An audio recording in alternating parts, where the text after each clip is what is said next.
Dua dahlia bunga melati, sungguh indah untuk dipandang. Riang gembira rasa hati, hadirin datang penuh undangan.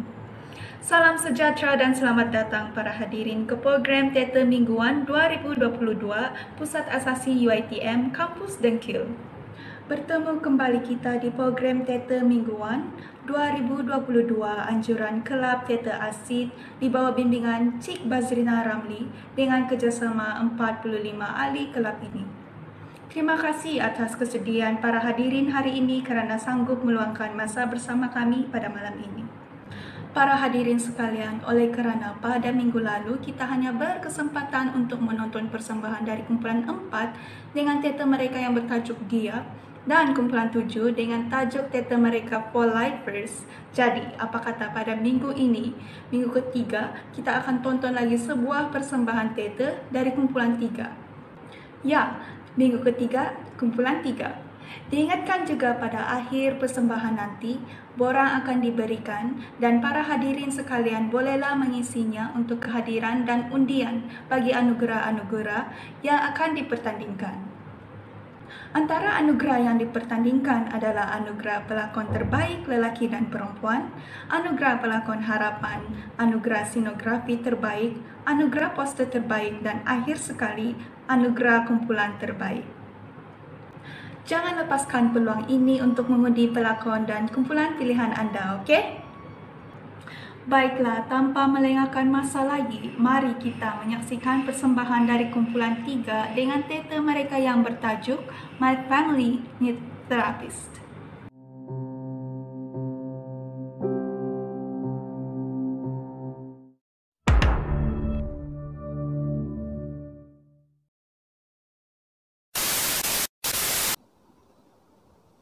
Hi, saya Dr. Hayana, your therapist for today. I'm a licensed professional counselor and a licensed mental health counselor. Saya yang akan bantu awak semua hari ini. Jadi, boleh kita mulakan?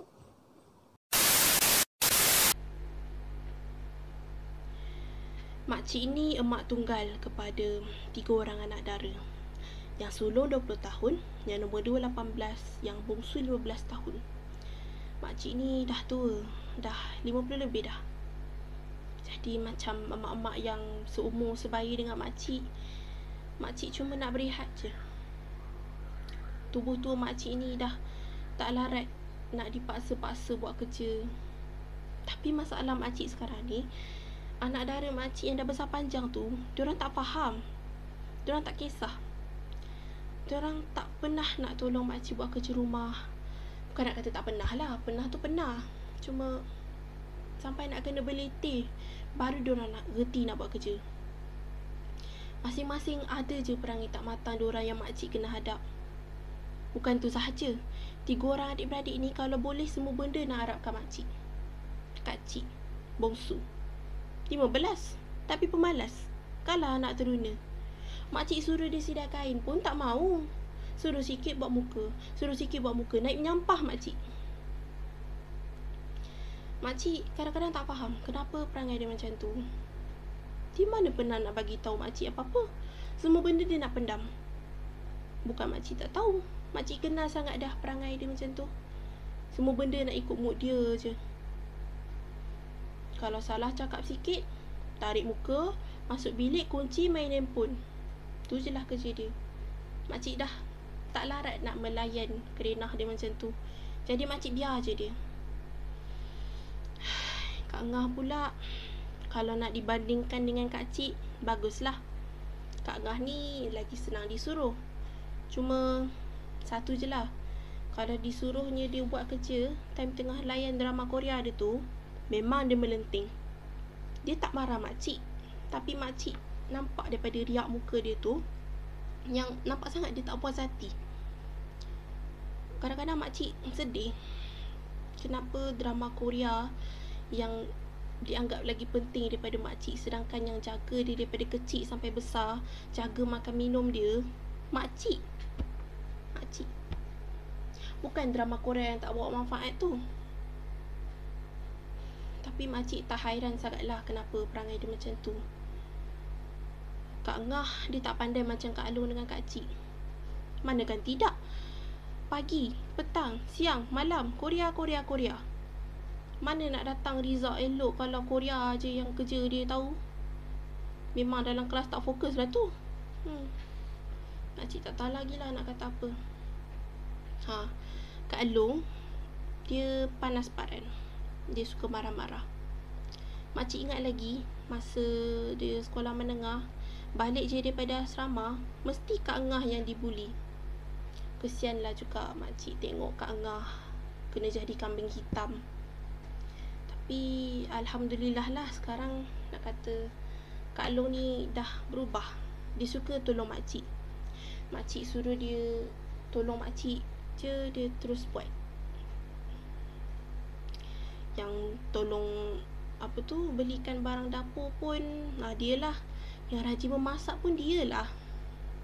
Kadang-kadang makcik tak payah nak pening-pening dah nak fikir balik je kerja, aku nak makan apa ni, semua dah elok terhidang atas meja. Sejuk hati makcik. Tapi perangai dia yang panas paran tu masih ada lagi. Kadang-kadang kesian makcik tengok adik-adik dia yang dua orang tu kena marah, kena cerca, kadang-kadang dipandang rendah. Okeylah, makcik tak tahu lagi nak kata apa dah. Makcik sebenarnya bahagia. Anak-anak makcik ni semuanya bagus-bagus. Cumanya makcik ni dah tua kan. Makcik pun nak juga rasa dilayan seperti permaisuri. Bak kata orang lah.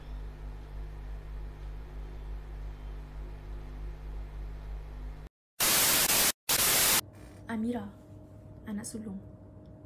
Ahli keluarga saya panggil Kak Long. Masalah saya, obviously mak dengan adik-adik saya. Okay, first kali, jangan salah faham Saya faham mak saya tu dah tua, dah tak larat nak buat kerja-kerja rumah. Saya tak benci mak saya, cuma kadang-kadang saya rasa macam terbeban. Mak suka harapkan saya buat semua kerja rumah. Ya, saya tahu tu tanggungjawab saya sebagai anak sulung. Tapi saya ni seorang anak, bukan mak kedua. Yang Kak Ngah dengan Kak Cik pun satu, jarang nak menolong. Kak Cik tu mentang-mentang mak tak kisah, lakilah jadi perangai dia. Setiap kali saya balik je dari college, saya lah yang kena masakkan untuk dia. Dia tu bukannya tak tahu masak, dia tahu melipat je dalam bilik dia. Kerja-kerja rumah, satu apa pun tak mau tolong. Kak Ngah pula, dia kerja dari pagi sampai petang. Babak kerja tu saya faham lah, takkanlah saya nak marah pula kan. Tapi Kak Ngah tu tak habis-habis dengan anxiety dia. Saya tak tahulah apalah yang teruk sangat dengan otak dia tu. Dia tu bukannya masuk universiti pun, tak payah susah-susah pakai otak, tapi boleh pula ada masalah otak. Ada sekali tu saya tengok dia tengah tonton drama Korea, sedang elok-elok duduk, tiba-tiba menggeletar satu badan dia. Saya yang tengok ni pun risau. Saya tak tahu apa masalah dia, tapi saya syak dia tu kena rasuk. Jadi cepat-cepatlah saya ke dapur ambilkan air Yasin. Renjis muka dia. Menangis kawan tu. Nafas dia pun tersekat-sekat. Saya memang tak tahu nak buat apa. Tak pernah pula saya tengok hantu kena asma. Selepas tu dia terus lari masuk dalam bilik dan kunci pintu. Dibiarnya saya termangu-mangu seorang diri. Keesokannya hari pula, dia cerita yang dia tu kena anxiety attack sebab overthinking. Saya macam, Tengok drama pun boleh thinking lebih-lebih ke? Lepas tu Kak Ngah kata yang dia overthinking tentang macam mana nak hidup lagi 40 tahun. Aish, saya speechless. Lepas tu saya tak boleh nak hadam kata-kata dia. Jadi saya buat tak tahu je lah. Tu Kak Ngah. Mak saya pula suka sangat arahkan saya macam-macam. Kak Long, tolong sediakan baju mak. Kak Long, pergi kedai runcit. Kak Long, tolong masakkan untuk mak. Kak Long, Kak Long, Kak Long. Pening kepala saya. Saya turutkan je. Tapi bila dah selalu diarah-arahkan, rasa berat hati nak buat. Tak rasa macam ikhlas langsung. Pikang saya tak buat, dicop pula anak derhaka. Bayangkan betul-betul dah nak masuk syurga, tiba-tiba kena tahan.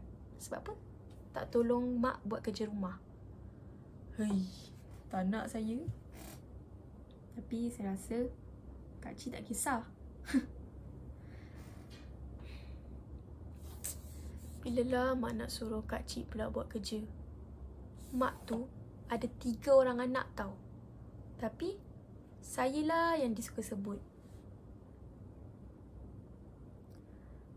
Saya ni balik rumah bukannya nak jadi bibik sepenuh masa. Saya nak rehat juga. Hidup universiti ni penat tau tak?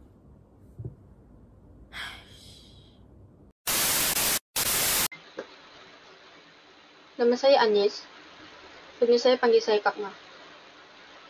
Saya ada anxiety, jadi tolong jangan paksa saya ceritakan semua benda. Saya tak suka. Apa?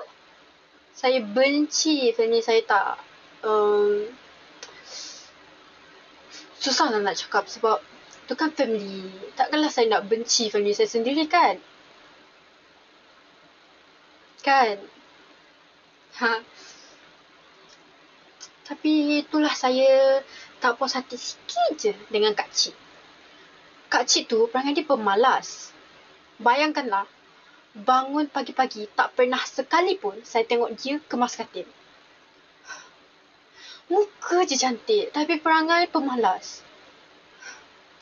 Saya tak naklah buka aib dia dengan cerita lebih-lebih. Cukuplah yang saya cakap dia tu pemalas. Tapi kalau ikut ke hati, nak je saya ceritakan semua perangai-perangai buruk dia tu. Tahu tak, perempuan tu suka kentut kuat-kuat dekat depan orang. Eww, dah lah busuk. Lepas kentut tu, bukannya reti nak minta maaf. Ya Allah, boleh pula disenyum kambing. Bencinya. Padahal kentut pun busuk macam kambing. Tapi itulah, itu kan aib dia. Takkanlah saya nak cerita pula. Tapi ini belum masuk lagi perangai dia yang suka kumpul baju busuk banyak-banyak. Dah bertimbun tu, letaklah dekat dalam bakul ke, tak pun cuci je terus. Kan senang. Ni tak. Biarkan je bertimbun dekat tepi katil tu.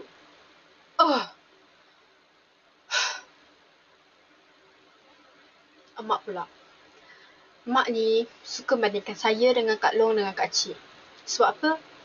Sebab Kak Long dengan Kak Cik ni pandai, belajar cemerlang, selalu dapat pujian. Saya ni biasa-biasa je.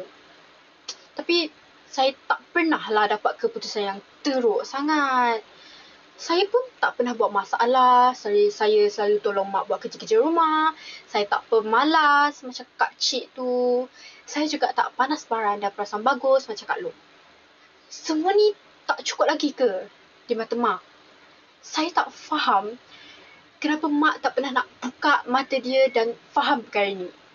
Saya stres. Sebab itulah saya ada anxiety. Orang yang tak ada anxiety tak akan faham.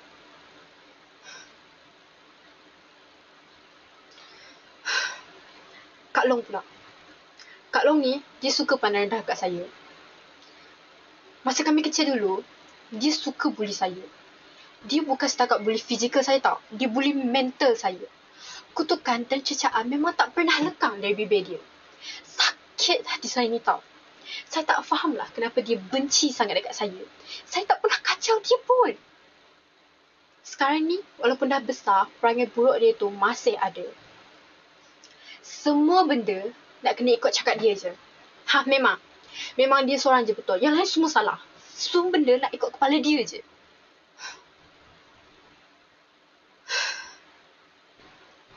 Saya rasa Kak Long lah punca kepada penyakit anxiety saya ni.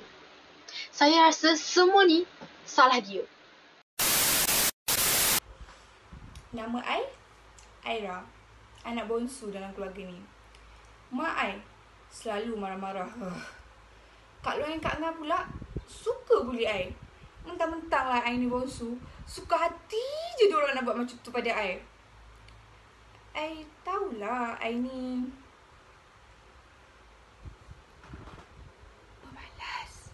tapi sekurang-kurangnya I tak adalah selalu claim and mention yang I ada mental illness macam orang tu. Okay, first of all, I'm so sure my mom and my sister said I'm freaking lazy. Betul tu memanglah betul. Tapi I bukannya 24/7 pemalas. Diorang yang tak pernah nampak side rajin I. Setiap pagi, mak pergi kerja and balik petang. Kak Ngah pun pergi kerja pagi, balik dah petang. I duduk rumah, bukannya melepak sepanjang hari macam yang Kak Long katakan tu. Tapi I sibuk sangat dengan online class.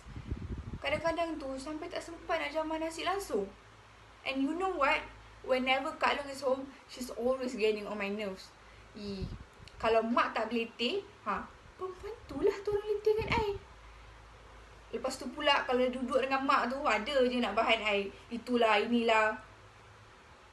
I pun tak faham kenapa dia susah sangat nak buang perangai annoying and kepala sebaran dia tu. Kalau nak cakap tentang masalah I dengan mak I mengakulah, I rasa bersalah sangat. However, most of the time, I think it is the right thing to do. Mak selalu sibuk dengan kerja. I ni rasa terabai tau tak? Mak pergi kerja pagi, balik petang, tak pernah ada masa untuk I. I dah lah busy dengan online class, hampir 5 months. And online class sangat berbeza daripada normal class. Memanglah I boleh check kawan I anytime. Tapi, I still feel lonely. Tambahan pula, I jarang keluar rumah. So, mak and Kak Ngah je lah satu-satunya tempat untuk I bersosial secara nyata. Tapi, diorang selalu sibuk dengan kerja. Pergi kerja awal pagi, balik rumah dah penat. Tapi, itu bukan sebab utama I tak buat kerja rumah. I sebenarnya lupa. Kadang-kadang tu, bila mak suruh buat sesuatu, 5 minit kemudian, I terus lupa. Memanglah mak nak angin. Tapi, I tak suka orang marah-marah I. So, I terus lari masuk bilik. Kak Long pula memang palas barang. Kalau datang perangai barang dia tu, dia suka bully I.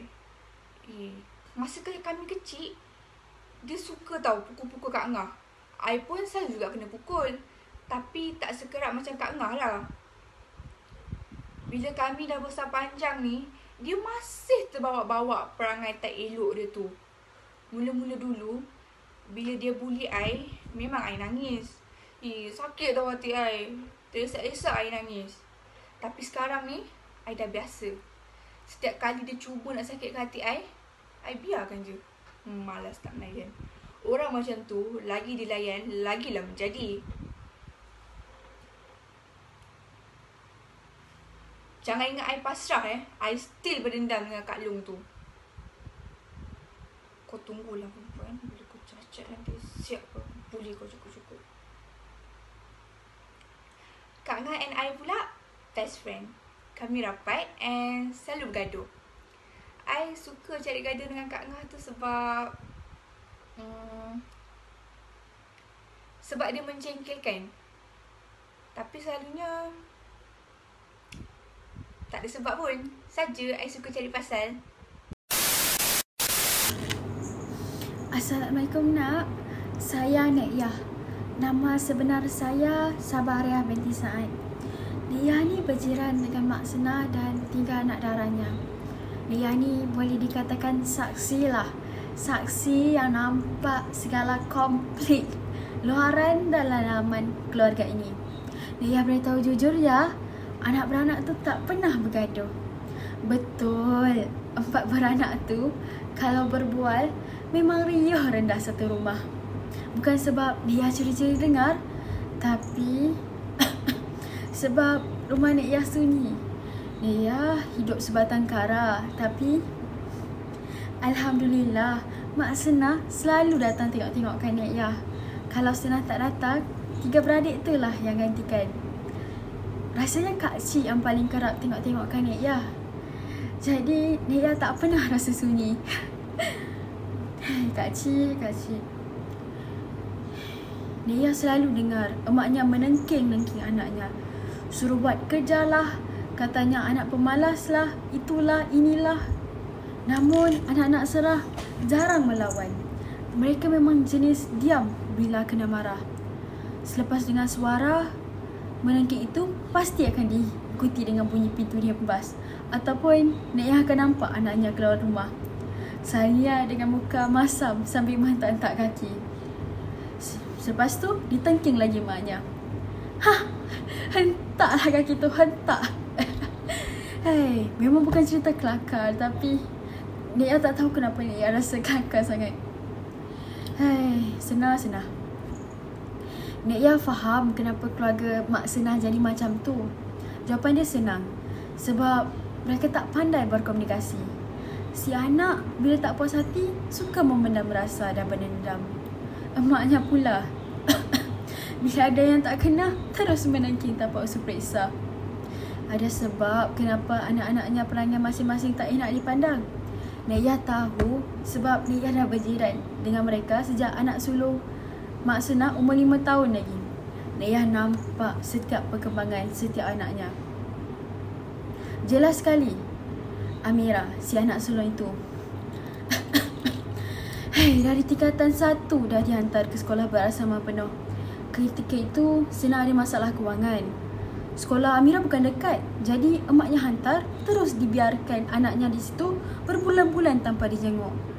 Nek Yah dah agak. Amira stres pun dari terlahirnya perangai pada sebarannya. Puncanya, berdendam mungkin. Anak kedua, Anis. Bagus dan rajin. Walaupun begitu, Senah tak nampak. Senah anggap Anis pandai atau bahasa kasar yang dia selalu gunakan bodoh. Jangan salah faham. Senah tak sejahat itu untuk mengeluarkan kata-kata kesat kepada anaknya. Dia cuma sedih. Dia cuma asyik membandingkan Anis dengan Amira dan Aira. Aira, yang bongsu pula. Dia sebenarnya nakkan perhatian saja. Nek Yah faham, tak salahkan dia. Anak bongsu, biasalah nak dimanjakan. Walaupun begitu, melihat keadaan emaknya juga, Senah bila balik selalunya dalam keadaan letih. Tak sempat melayan si Aira seorang itu. Jadi Nek Yah rasa itulah sebab Aira cepat memberontak dan adanya perangai datin-datin sikit. Ialah duduk rumah macam puteri lilin, jarang berkomunikasi dengan orang. Akhirnya jadilah begitu Aira tu. Nek Yah rasa kalau anak beranak ini buat sesi meluahkan perasaan sama mereka, mungkin masalah ini dapat diselesaikan. Kalau tak dapat pun diselesaikan, sekurang-kurangnya mereka dapat lebih memahami antara satu sama lain. Nek Yah bersyukur sangat mereka dengar cakap Nek Yah untuk menjalani sesi terapi ini. Senah. Rasanya sudah tiada apa lagi yang nak dikatakan. Tolong mereka ya doktor. Tolong kembalikan kemesraan yang sudah hilang dalam keluarga mereka ya doktor. Semoga keluarga mereka terus diberkati dan kembali seperti asal. Tolong mereka ya doktor. Tolong doktor. Baiklah Puan Sabarah, saya faham. Terima kasih kerana mengesyorkan fasiliti kami kepada keluarga Mak Senah ni ya. Puan boleh pulang. Saya akan bantu mereka daripada sini. Terima kasih.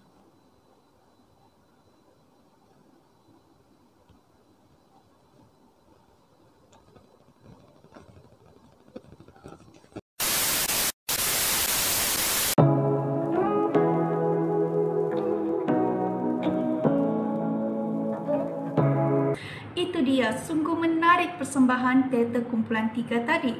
Moga-moga para hadirin turut terhibur menyaksikan teater kumpulan tadi. Saya selaku wakil Kelab Teater Asid, Michelle Ann, berharap anda semua seronok dan terhibur bersama kami sepanjang program ini.